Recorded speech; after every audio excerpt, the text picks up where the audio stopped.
Hey guys, I want to show you this homemade HHO Dry Cell Generator. So the generator is mostly built from scrap material. The only thing that I had to buy were the bolts and washers. So the end caps of this generator here are just 1/4-inch steel plate that I had laying around. The stainless steel is out of a refrigerator I cut up.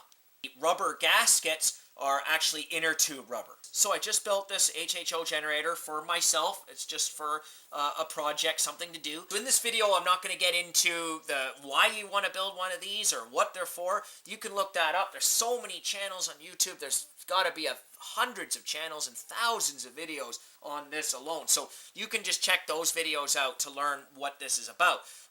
This video here, I just want to focus on the construction. So I'm not an expert in any way. So check out their channels and their videos. So this 11 plate design, we have 8 neutral plates. So we have 1 power plate, 4 neutral plates, another power plate, another 4 neutral plates, and then another power plate. So we have 3 plates. These 2 here are negative and the center one's positive. Now you can wire it the opposite way if you want. You can have negative in the center and then 2 positive. So I'm going to hook up the unit and see how it works. The generator hooked up temporarily to this water container here, which is feeding water into the bottom of the generator, and then I have the output gas line going up to that little water bottle there. So if I turn this on, bubbles should come out of that little water bottle there.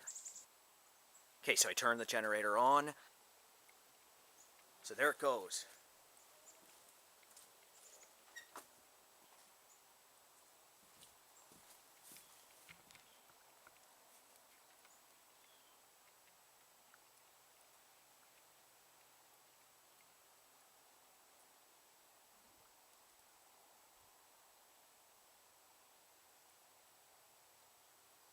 Start putting the generator together, I just want to say a word of caution. Do not try this at home. This video is just for entertainment purposes only. So I'm using some scrap stainless steel. So the stainless steel was out of a little milk fridge, and I've just removed the stainless steel insert that was actually in there. You can see here it had some tubes on the back of it for the refrigerator part. And so what I've done is I've just cut this out of it. Is a commercial stainless steel. So I think it's probably 316 or whatever, the good stuff. So what I do is I check the steel with a magnet, and stainless steel, the magnet should not stick to it whatsoever. So out of this piece of metal here, I can get 8 5-inch plates. And all I have to do is just measure these out now and cut them out.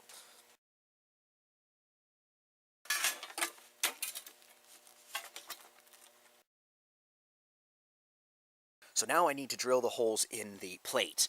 So what I've done is I've just sandwiched them together in these clamps here, and I've drawn out the holes, the spacing, and basically they're spaced out evenly on the plates where the gaskets are going to be.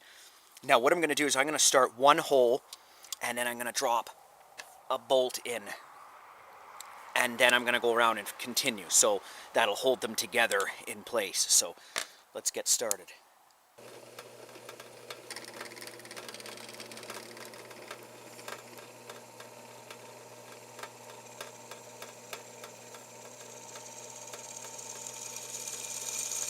So I'm going to put a little bit of oil.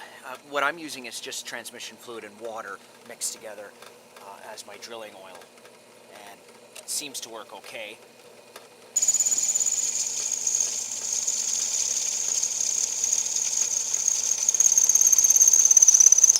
So this is just a backyard build, and I don't have the equipment. So I have the neutral plates drilled. Now I need to drill the power plate. I have 3 power plates in this dry cell. And what I'm going to do is I'm just going to lay the neutral plate on top of the power plate. Now this plate here is larger, so then I can attach my terminals to it. So, and then I'll know which ones are the power plates as well. So now this plate is larger than the neutral plate, so you can just lay it on top. And whatever way you want to do this, you could clamp it down and then drill it, or you could just mark it with a marker. So I think I'm just going to mark it, the holes, and then I can just drill it out.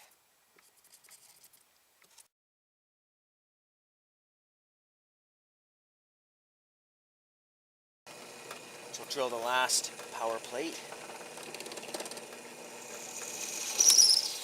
Now you can see that it drills a lot easier when you're just drilling one plate at a time. So either way how you do this, you may want to just do it this way, one plate at a time, because you're going to go through a lot of drill bits. You're going to have to sharpen.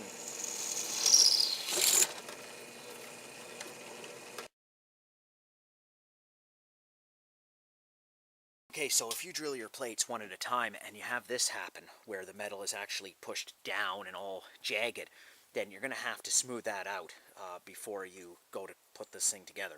So what you can do is you can hammer it down and then drill it out, but it won't be quite as smooth. So you should take a small grinding disc and just go over the area and clean it up. That's what I'm going to do. So I'll just use the Dremel and just clean up these burrs here.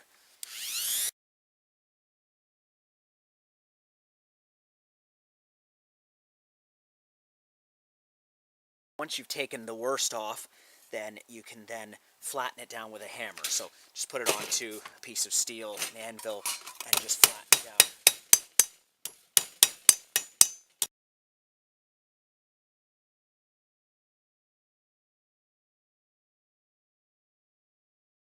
So now it's smooth, and you can run your hand over it, and it's not grabbing any material, the gloves.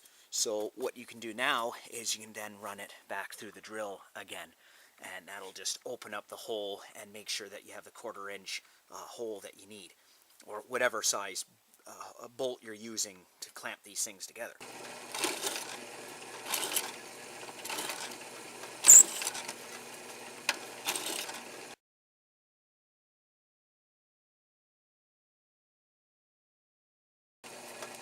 So once you've drilled all the holes out again, and they're at the proper size, then you could run the Dremel over top with a sanding wheel on it, and then take off any burrs. Like there's some there you can see. So you want to have this as smooth as possible. So I'm going to drill the end caps now. I've already drilled some holes in it.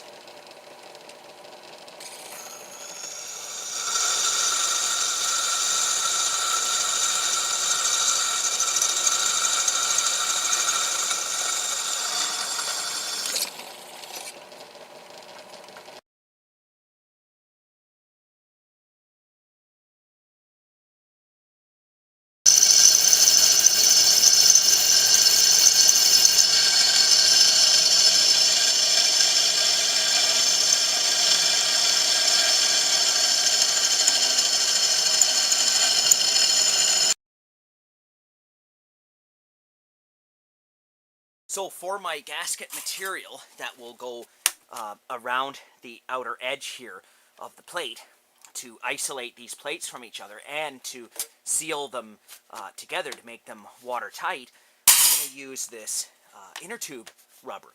And so I have an inner tube here. This is out of an old tractor tire. So I'm going to make the gaskets now. I have the rubber here, and I'm just going to lay the plate onto the rubber. So what I'm going to do is just take the knife and I'm going to use it to actually mark out the gasket. And I'm just going to push down. And this will give me an outline, basically, like that. So once you've got an outline, then you can just cut it out. So I'm just going to cut them out. Now, if you don't want to do them by hand, you could make a die, and then you could put the die underneath of a hydraulic jack, and you could just press out the gaskets, so you'd be able to make as many gaskets as you want, and a lot faster.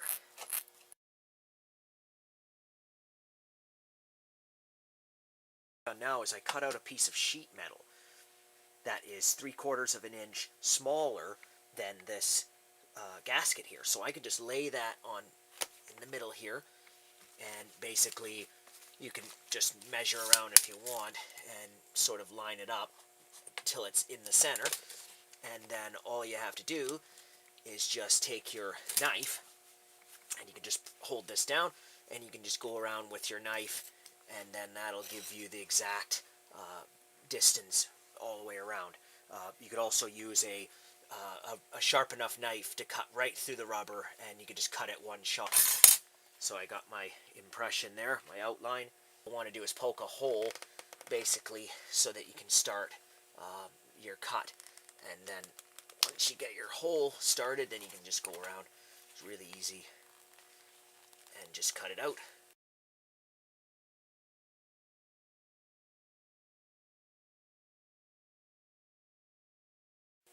Okay. So now I need to put the holes in the gaskets. So I have my gaskets here, and what I'm going to do is I'm going to take one of the neutral plates, and I'm just going to lay the neutral plate on top of the gasket. Drop down a gasket like that. Place the plate on top and square it up as best as possible. Doesn't have to be perfect because the gasket material is a little larger than necessary. And then I'll just take the marker and mark the holes. Now, a colored marker would be a lot better than this, so it would show up on the black, but it does show up, so it'll be alright. Just to go around, try not to move the plate in any way, or the holes will be marked wrong. And you can see now the markings on there. So now when making the holes, drill bits don't really work well for drilling out rubber or gasket material like this. So I'm just going to use a punch. I've made a little homemade punch here, and I could also use this eyelet gun. The eyelet doesn't work very well, this thing, this punch. So, but this one here works fine. It's just a bolt where I've drilled the center, and then I've just sharpened the edge around, and just put it over the mark, like that, and then hit it with a hammer. May have to turn it and then hit it again. It seems to work. And now we have a hole, and it should line up with the plate, and away you go. So I just got to continue punching out these, and I have a whole pile more to do, so that's going to be a slow process. So now we need to put some holes in the plates to allow the liquid to get in and the gas to get out. So what I'm going to do is I'm going to put a hole over here in this corner here on this number 1 plate here, a power plate. So now on the neutral plate here, I'm going to put the next hole right here so that they don't line up. And I was reading about this, and it's better to actually stagger the holes, because then you don't have the holes all in line, because then there could be voltage seepage. So the next one now on plate 2 will then be over here. So you can see what I'm doing. It starts here, and here, and here, and then the next one will be over there. So none of these holes are going to line up. And now on the vent holes for the gas, I'm going to put a hole up at the top, but I'm not going to stagger them too much, because you want the gas to get out as quickly as possible. So what I'll do is I'll put one hole over here, not quite as far over to the corner. So now on the next plate in line, the neutral plate, I'm going to put the hole over here. So they're not going to be too much out of line with each other, because you don't want too much restriction with the output gas. On the end cap, I just laid a gasket, and I'm going to put a hole basically right in the center there. On the next end cap, I'm going to have a hole at the top. So this will be the inlet end cap, and then the next one will be the gas output. So the generator will be sitting up like that. Liquid will be coming in through here. It's going to fill up through all the plates, and then the gas on the last end plate will be coming out at the top. So I'll show you the alignment of the plates here. I have the power plate negative here, 4 neutral plates, a positive power plate, 4 neutral plates, and then a negative power plate. So these neutral plates here don't actually have any connection whatsoever. They're just in between with a gasket. The only plates that we apply voltage to are to the power plate. So why we want to use these neutral plates here is because of our source voltage is most likely going to be around 12 volts if you're going to be using this in a car or whatever. So what you need to do is you need to reduce the overall voltage between the plates. We don't want to have 12 volts across these two plates, because if we do, it's going to wear out this metal plate very, very quickly. There's going to be too high of a voltage. And that's why we use these neutral plates. And because with electrolysis, you don't want any more than 2 volts between each plate. Because what happens is if you put too high of a voltage, then the metal will start to break down and it'll just erode the plates. There'll be too much current and the plates will just wear out very, very quickly. We don't want that. We want to try to conserve the metal, the stainless steel, as long as possible. So now to put this thing together, we have the two end caps. We're going to place a gasket in between here. So a gasket's going to go in here. And then we'll put the first power plate, which will be negative, and then we're going to put another gasket in here, and then a neutral plate, and then a gasket, then a neutral plate, gasket, neutral plate, gasket, neutral plate, and then a power plate, the positive plate. And then we're going to put another gasket, and so on and so forth until we get to the end here. So I'm going to start putting the generator together now. I have an end cap. And I have my bolts. Now these bolts here, I actually ground them down a little bit so that the diameter is a little smaller so that they don't short out against the plates. So you don't want these bolts contacting any of the holes on the plates, because then it'll short out between the plates. So either you can coat these bolts with something like polyurethane or paint or something, or you could wrap some tape around them, or you could put a little spacer. So the kits you buy, they actually come with a collar that goes over top of the bolts. Okay, so what I'm going to do is I'm just going to flip this now with all the bolts in there. So I'm going to take a gasket and I'm going to lay it over top of the end cap and the bolts.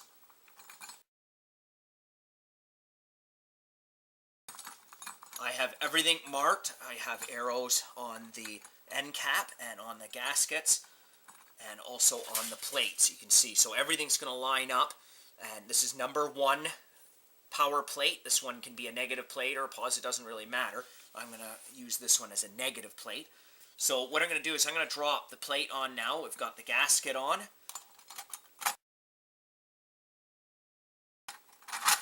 Okay, so now once this is tightened up, hopefully these bolts here won't contact the plates. Okay, so we put another gasket on over top of the power plate, and then I'm going to lay on the first neutral plate. So it's marked number 1, so I'm going to drop that neutral plate on top.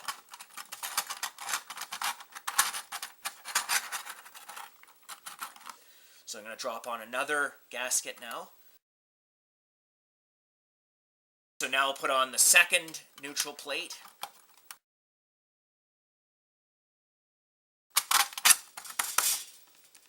And we'll lay another gasket on. So the neutral plates don't have any connection, electrical connection between them. And so we're only going to contact the power plates. Third neutral plate, you can see the holes, the inlet hole and the gas out hole, and you can see that then on this plate here, the inlet's over here and the gas is over here. So they're not lined up, and I think it's better to do that. I heard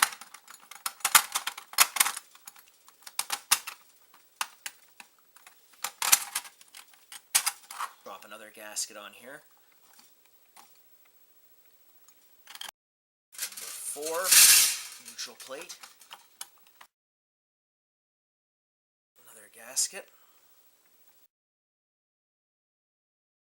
So now we're going to put the center power plate in. So this is I'm using this one as a positive plate, and the outer 2 will be the negative. Now you can wire it the opposite if you want. This can be negative and the 2 outers positive. Drop this one in place. Okay. So now if you look at it here, you can see there's a gasket, the first power plate, 4 neutral plates in between, and then the next power plate. So it's pretty simple how this goes together. I'll drop another gasket on.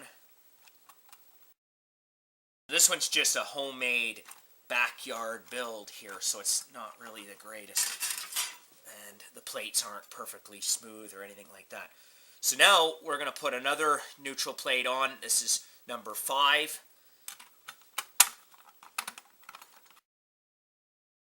And we'll put the next neutral plate on. So now we have all the plates on, so you can just take the end cap now and drop the end cap on. Like that. And I'm going to put some washers on. I'm going to put the washers on. I'm going to put a few extra washers because the bolts are too long. So we'll put a couple on here.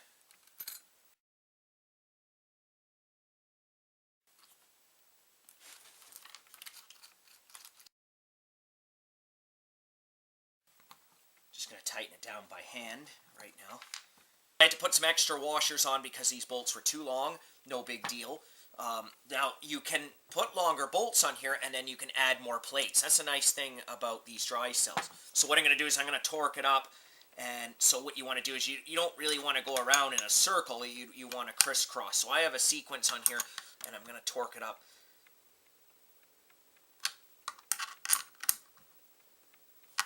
And tighten this up.